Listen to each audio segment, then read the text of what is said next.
यार कुछ फिल्में ऐसी होती हैं जिन्हें हम रिलीज के समय देखते हैं, भूल जाते हैं और फिर 10-15 साल बाद दोबारा देखते हैं तो लगता है कि यार ये फिल्म उस समय समझ ही नहीं आई थी। मेरे लिए ना गुरु बिल्कुल वैसी ही फिल्म है।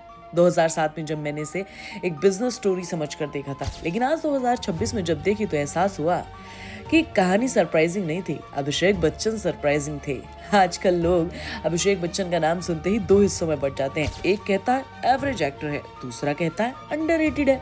लेकिन गुरु देखने के बाद मुझे सच में लगा शायद इन दोनों के बीच कहीं है। तो आज रिव्यू करेंगे गुरु का, और ये सिर्फ ये नहीं कि फिल्म अच्छी है या बुरी, बल्कि ये कि क्या 19 साल बाद भी गुरु उतनी ही शानदार लगती है या अभिषेक बच्चन का प्यार हमें बेवकूफ बना रहा है। ठीक, आपके बगल में खड़े रह के धंधा करूंगा और आप जैसे 25,000 की छुट्टी कर दूंगा। सबसे पहले कहानी की बात करते हैं। यार गुरु बेसिकली धीरूभाई अंबानी की लाइफ पर बेस्ड है। ऑफिशियली कहीं नहीं लिखा है, लेकिन देखकर आप समझ जाओगे। एक गुजराती लड़का है जो छोटे शहर से निकला है, टर्की गया है, काम करता है, वापस आता है 15,000 रुपए लेकर मुंबई, और एक दिन इंडिया की सबसे बड़ी टेक्सटाइल कंपनी खड़ी कर देता है। गुरु की सबसे बड़ी ताकत यह है कि बिजनेस पर्सनालिटी पर फिल्म होकर भी बिजनेस की नहीं लगती। ये एम्बिशन की कहानी है, एक ऐसे लड़के की जो गरीबी में पैदा हुआ लेकिन गरीब मरना नहीं चाहता। और मुझे ये बात सबसे अच्छी लगी। मणिरत्नम ने गुरु को कभी भगवान नहीं बनाया। वो गलतियां करता था, डाउरी लेकर शादी की, रूल्स तोड़े, सिस्टम को मैनिपुलेट करता था, लेकिन साथ ही लाखों लोगों के लिए अपॉर्चुनिटीज बनाता था। यही वजह है कि पूरी फिल्म तुम्हें कंफ्यूज रखती है। तुम उसे हेट भी नहीं कर सकते और पूरी तरीके से हीरो भी नहीं मान सकते। आज के हिसाब से देखो तो यही इस फिल्म की सबसे बड़ी स्ट्रेंथ है। अब स्टोरी की बात करते हैं और यहाँ से एक इंटरेस्टिंग चीज शुरू होती है। 1951 गुजरात में एक छोटा सा विलेज, और वहां रहता है गुरु नाम का एक लड़का जो स्कूल में फेल है, जिसके पापा हेडमास्टर है, जो हमेशा कहता है सपने मत देखो। लेकिन गुरु के अंदर एक अलग ही आग है, एक जिद है, जो टर्की जाना चाहता है, मसालों में ट्रेड करना चाहता है। एक ऑयल कंपनी में प्रमोशन मिलती है, लेकिन गुरु कंपनी के लिए काम नहीं करना चाहता, वो खुद का बिजनेस करना चाहता है। वापस अपने गाँव आता है, 15,000 रुपए हैं और एक प्लान है। और यहाँ पर एक सीन है जो ऑनेस्टली मुझे थोड़ा सा अनकंफर्टेबल करता है, लेकिन जीनियस भी लगता है। गुरु अपनी दोस्त की बड़ी बहन सुजाता से शादी करता है। क्यों?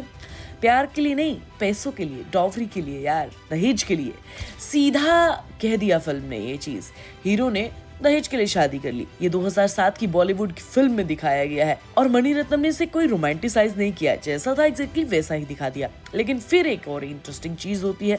सुजाता यानी कि ऐश्वर्या को पता चल जाता है कि गुरु ने ये क्यों शादी की है, और वो फिर भी साथ चलती है क्योंकि उसे गुरु के एम्बिशन से प्यार है। ये लव स्टोरी कॉम्प्लिकेटेड है, रियल है और इसीलिए इंटरेस्टिंग भी है। गुरु और सुजाता मुंबई आते हैं एक छोटे से घर में 30,000 लेकर, और फिर शुरू होती है गुरु की असली जर्नी। यार गुरु जो करता है वो टेक्निकली लीगल नहीं है, हमेशा वो लूफोल्स यूज करता है, गवर्नमेंट लाइसेंसेस को बाईपास करता है, जर्नलिस्ट को मैनेज करता है, लेकिन साथ में लाखों लोगों को एम्प्लॉयमेंट भी देता है।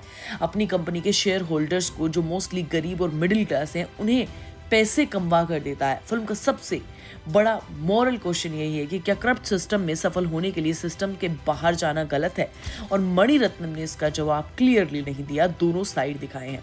भाई मणिरत्नम का डायरेक्शन आज भी कमाल का लगता है। कोई बेकार का ड्रामा नहीं है, कोई लाउड बैकग्राउंड म्यूजिक नहीं है, कोई ओवर एक्टिंग नहीं है, सीन्स खुद बोलते हैं। गुरु का विलेज, मुंबई की भीड़, स्टॉक मार्केट, फैक्ट्री, सब कुछ इतना बिलीवेबल लगता है कि ये कोई डॉक्यूमेंट्री जैसा फील नहीं देता है, लेकिन कमर्शियल फिल्म वाला लुक देता है।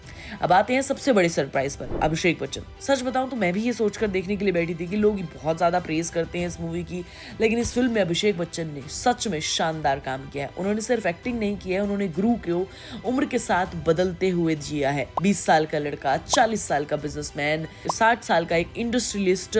बॉडी लैंग्वेज बदलती है, आवाज बदलती है, कॉन्फिडेंस बदलता है, और सबसे बड़ी बात, ये बदलाव दिखते नहीं, महसूस होते हैं। कोर्टरूम वाला स्पीच आज भी फिल्म का सबसे पावरफुल मोमेंट है। अगर वो सीन किसी और सुपरस्टार ने किया होता तो शायद एक्टिंग में कुछ न कुछ कॉम्प्लिकेशन निकल जाता, शायद वो इतना इम्पैक्टफुल नहीं रहता कि इतने सालों बाद भी किसी को याद रहे। अभिषेक बच्चन में वो कैरेक्टर अडेप्ट करने की एक जो आग है वो इस फिल्म में दिखती है, और साथ ही साथ वो जेन्युइनली इम्प्रेसिव भी है। वो कहते हैं, मेरे पापा ने कहा था सपने मत देखो।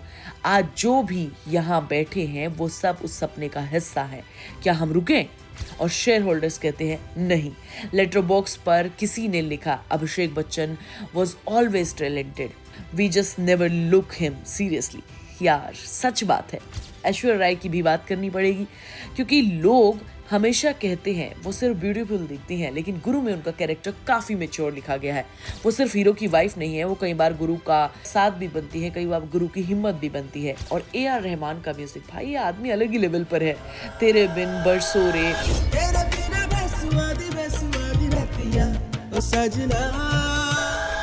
मतलब इतने पुराने गाने होने के बाद 19 साल बाद भी ये गाने पुराने नहीं लगते हैं। आज भी प्लेलिस्ट सुनो तो फ्रेश लगते हैं, और ये बहुत कम एल्बम्स के साथ होता है।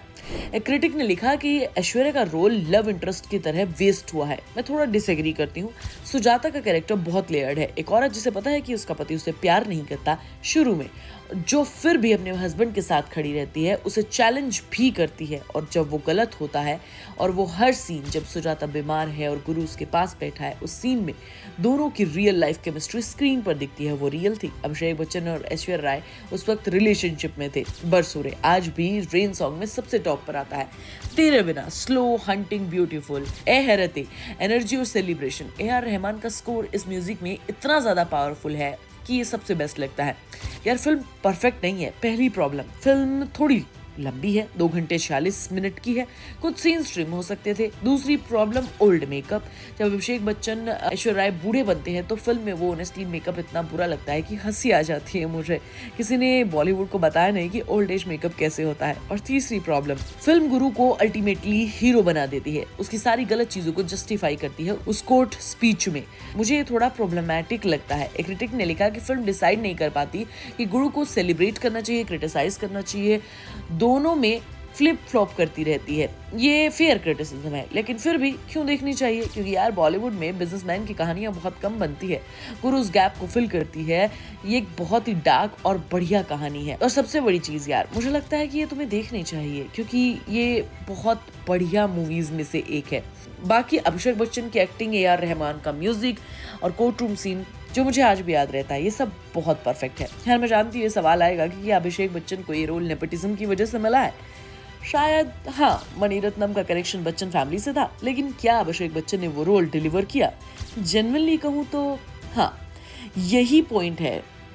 रोल मिलना और निभाना दोनों अलग चीजें होती हैं। अभिषेक बच्चन को रोल मिला कनेक्शन से, लेकिन वो कोर्ट रूम वाला सीन जो किसी कनेक्शन से नहीं आया, वो उसकी एक्टिंग से आया है। सुशांत के बाद से हम नेपोटिज्म को लेकर सेंसिटिव हैं, और होना भी चाहिए, लेकिन साथ में फेयर भी रहना चाहिए। जब स्टार किड अच्छा काम करे तो उसे क्रेडिट भी देना चाहिए। अभिषेक ने गुरु में जो काम किया वो सच में कमाल का था। तो तुम मुझे कमेंट करके बताओ कि क्या तुमने गुरु देखी है। अगर नहीं देखी है तो प्रॉमिस करो कि तुम इस वीकेंड पर देखोगे, और मैं प्रॉमिस करती हूँ कि तुम रिग्रेट नहीं करोगे। कमेंट में बताओ मुझे कि अभिषेक बच्चन की तुम्हें कौन सी फिल्म पसंद है। चैनल को लाइक करो, शेयर करो, सब्सक्राइब करो।